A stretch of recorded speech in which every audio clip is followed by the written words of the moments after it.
Welcome to the Post Shift Podcast, your raw look at the hospitality industry, brought to you by SHC. What's happening, Post Shifters, and welcome to another Post Shift shot. Fuck, I don't even know what number we're on right now. It's insane. I am on Post Shift shot number 15. So 3.5 months of listening to my ugly trap give you advice, or hopefully give you advice, and talk about stuff that matters to me. And I was out, I'm studying for my last couple of finals for school, and something came to me about how lucky, sort of about how lucky and ties in with a few other things. So today I'm going to talk about the art of resilience. I think this came about when I heard two bartenders who don't know me too well be sitting at the bar. They were sort of trashing me a little bit, and they were saying how lucky I was that I got all this stuff. And I was so lucky because I got all this stuff, and I should be thankful, which I am. I'm very, very thankful. I am lucky I'm fortunate. I am not lucky. And so it got me thinking about, like, the perception of yourself in the public. Everybody has their own perceptions. There's thousands of different perceptions out there of yourself. You have a perception of yourself, and maybe a few of your close friends have perceptions of yourself, but even then, the only person that really knows who you are is you. Everybody else just has a slight tweak of a perception of yourself. And this got me to thinking about the art of resilience. And a few friends have called me resilient, which I suppose I am a lot.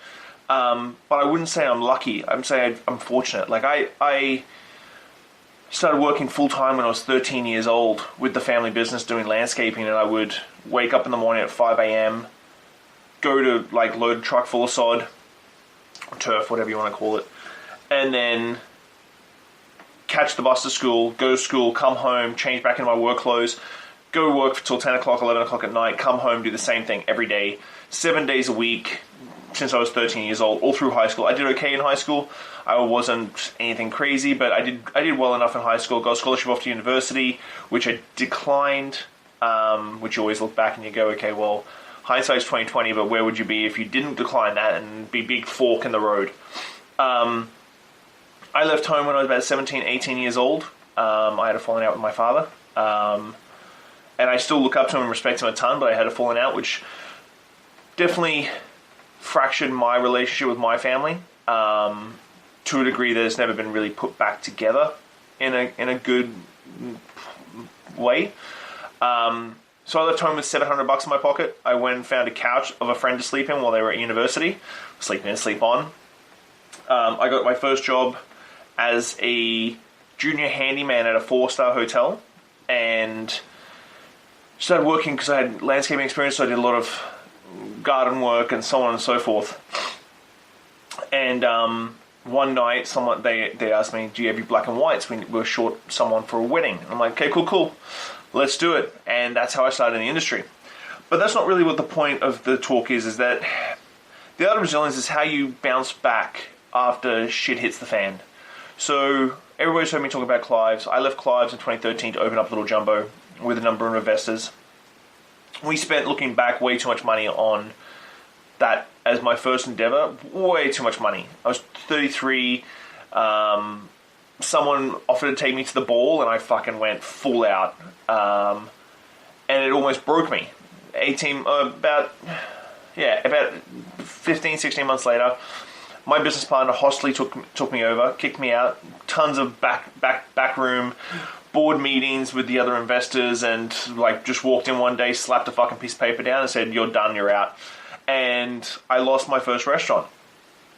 And the perceptions that people had about that was just, it's kind of insane to go back, but it's just rumor mill. It's just fucking bullshit.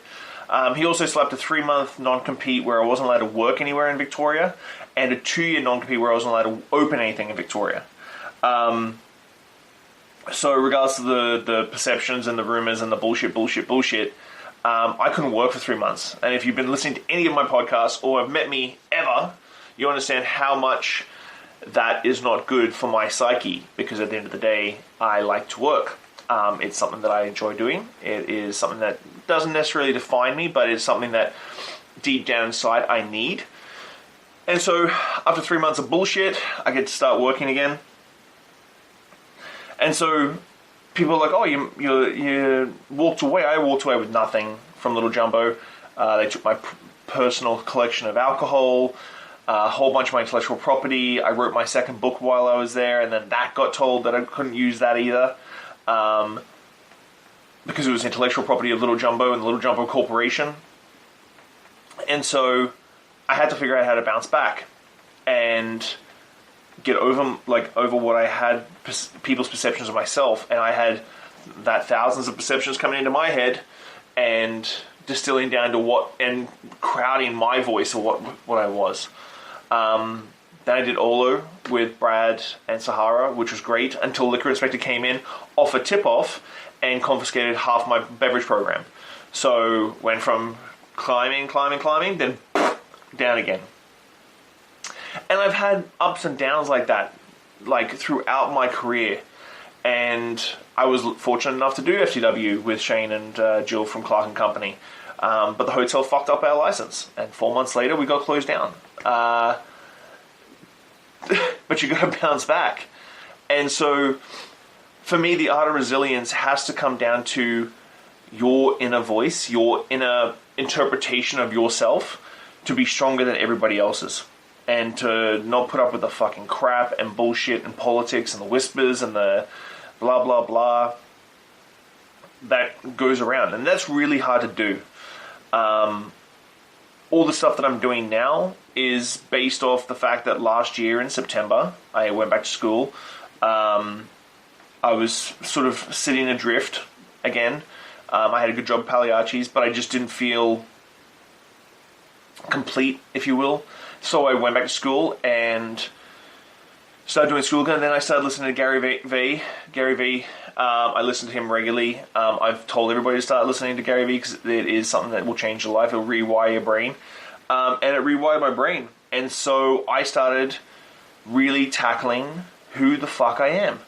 And I think whatever it takes, whether it be starting on a new sports team or a hobby or exercise or a podcast that resonates with you, you need to define who you are to be able to allow yourself to have the art of resilience. And the root of it all is that perception of yourself. And if you've got some voice in your head telling you you're a piece of shit, that's not your voice. That's someone who has put that voice in your head.